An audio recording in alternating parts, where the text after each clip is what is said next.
Welcome to part 81 of Marriland's Pokémon Diamond Adventure. A lot of people ask, hey, what's the best way to train before taking on the Elite Four? Well, I'm going to show you how to train Astro, a water-type Pokemon, up to level 50.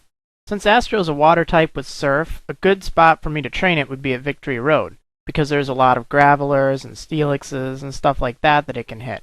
I'd recommend giving your water-type with Surf, if you have one, a smoke ball so it can retreat from things like Machokes and Metachams and stuff like that.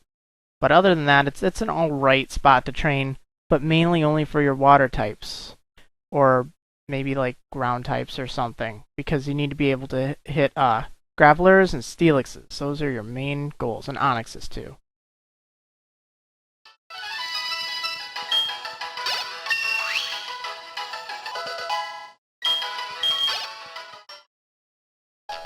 Okay, next up, we need to train some of these other Pokemon. Now, Checkmate I know is going to be a problem because she doesn't, have a lot of Pokemon she can really fight against to be effective, because she has a Bug-type attack, which is really nice, but also a, subpar Rock-type attack. So there's not really a lot of training options for her. Fortunately, there's something you can do if you have a Pokemon with a special-based Electric-type move. For instance, Psych has Hidden Power Electric. So, and not all of your hidden powers will be electric. If you see one that is, great, but, I just got lucky there. So I'm going to go over to Sunny Shore City, and then over to this route here, which I think is like Route 221, and run over onto the beach. Now, one of these trainers here is really good for VS Seeker spamming. And I think it's this guy. I'm going to start up against him. Yeah. He uses 2 Gyarados and a Remoraid. Now these Gyarados give an awesome amount of experience, as you'll soon find out. The only problem is they use Intimidate against you when it first comes out, so if you're using something like a Luxray with Thunderfang, it might not be as strong as you'd like it to be. It might not even be able to knock it out. But Hidden Power, or any mild special-based electric-type attack will be plenty to knock it out. So if you have something like even a Pikachu or a Raichu or something, you don't have to use an Alakazam, but just something that can hit it with an electric-type attack. But you get so much experience from knocking it out, like 2,000. And then there's this Remoraid in the middle, which I recommend not using your electric-type attack on because it's so weak anyway, and it just means you have to recharge the power points for it quicker. So, okay, here's another of those Gyarados. And let's hit it with Hidden Power again for massive experience. And to be honest, this is probably, if you have the right Pokemon for it, the fastest experience you can get before the Elite Four, other than perhaps fighting the Elite Four and purposely losing. Okay, so you get about 1,800, 1,900 or so experience total. Not quite 2,000, but still plenty. And you get a decent sum of cash, too. So that's not too bad. Now, let's ride this bike here, back and forth, and back and forth. And we're going to put on the VS Seeker. Have that registered. And you just use it and talk to the guy again.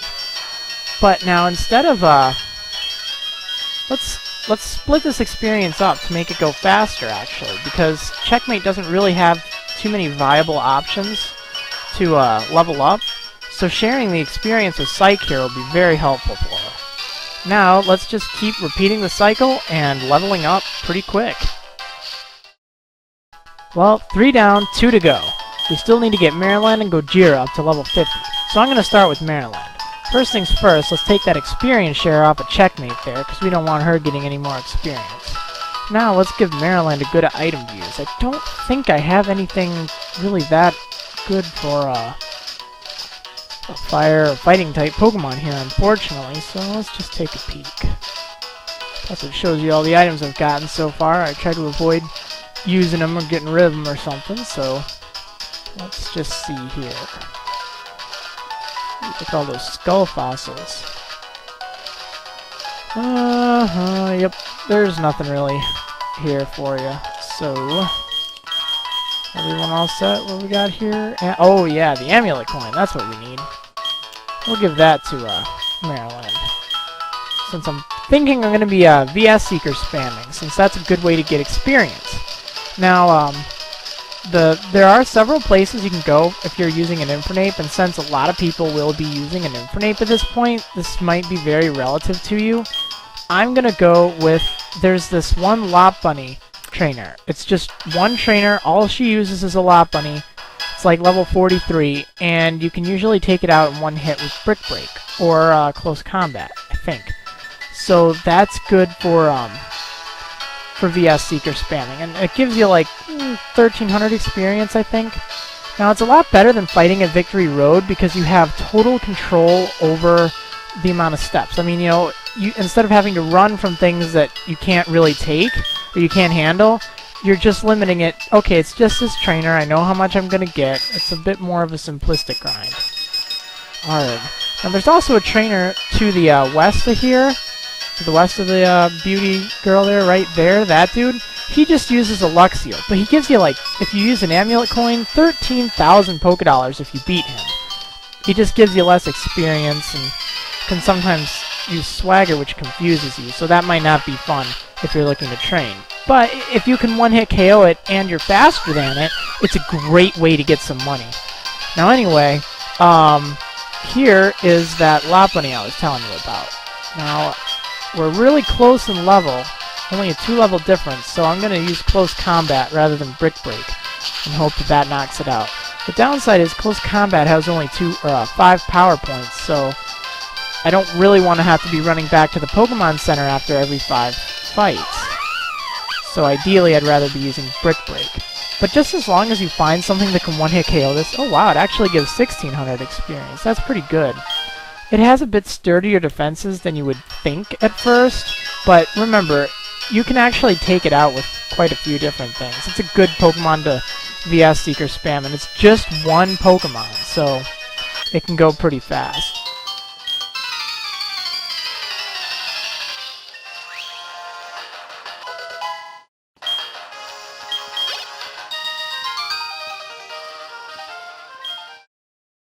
Okay, 4 down, just Gojira left. Let's give Gojira her training.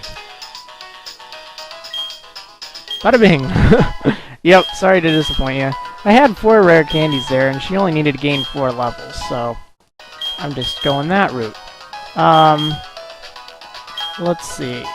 To debunk the myth of rare candies, they're not a problem if you use them after your Pokemon's been fighting a lot, without even going into the depths of EVs and stuff like that. As long as you know that if you fight enough with your Pokemon, like get it up to level 70 or 50 or so, ultimately rare candies won't have that mythical effect of weakening your Pokemon for life. Okay, now I know all of you EV trainers out here. I mean, I'm one of them, except when I play this game, Diamond.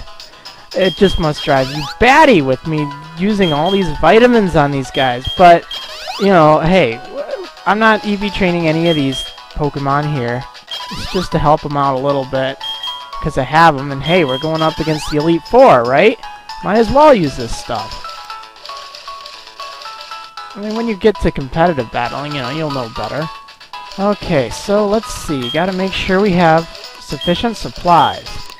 Now, I have like 43 Hyper Potions, 26 Revives, plenty of full heals, and even full restores. I'd recommend getting as much of that stuff as possible. I'd recommend kind of what I had there. Also, if you can get like elixirs and max elixirs and ethers and max ethers, and there's this one berry that you can grow that replenishes your power points, and that's good to have because you will run out of your power points if you don't have a lot available in the first place. Particularly if you're just relying on one Pokemon to do all the fighting. Now here are all the items I have, and let's see which would be most effective to put on my Pokemon. Let's see. Well, let's just take a look at my Pokemon first. What do we have here? Got the smoke ball on you. Here are all the Pokemon. Let's put checkmate. No, let's not. Let's get rid of that smoke ball first.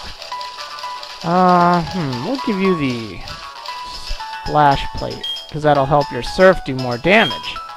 And that's good. I mean, you know, again, the little stat boosting items, I wouldn't recommend them for competitive battling, but since we don't have a lot of the good items available at this point in the game, you work with what you got.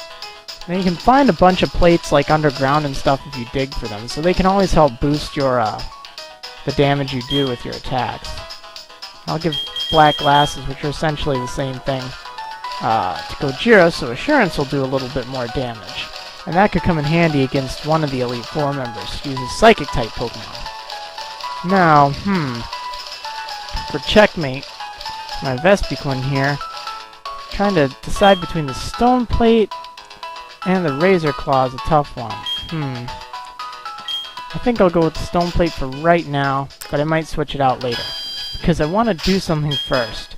I want to make sure that I have the some items. There's one group of items that you probably don't use that often, but if you use them right, they can really help your fights, particularly those tough ones.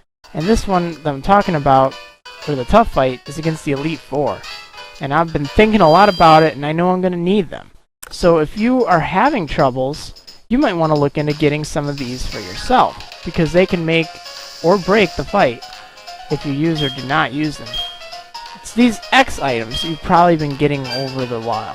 Well, they're very handy because they give you just the right amount of speed you need and just the right amount of defense you need to take attacks or go first that you might not have been able to otherwise. So I'm going to make sure I get plenty of these because I want to be using them to make sure I can do more damage.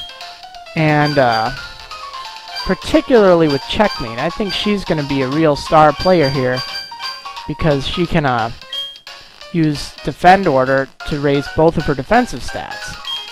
You know what? Let's get 30 of these. I don't think 25 will be enough. And I don't know, but I just want to make sure because I'll need to use that to help with Attack Order, have that do more damage. We'll get some X Defense too.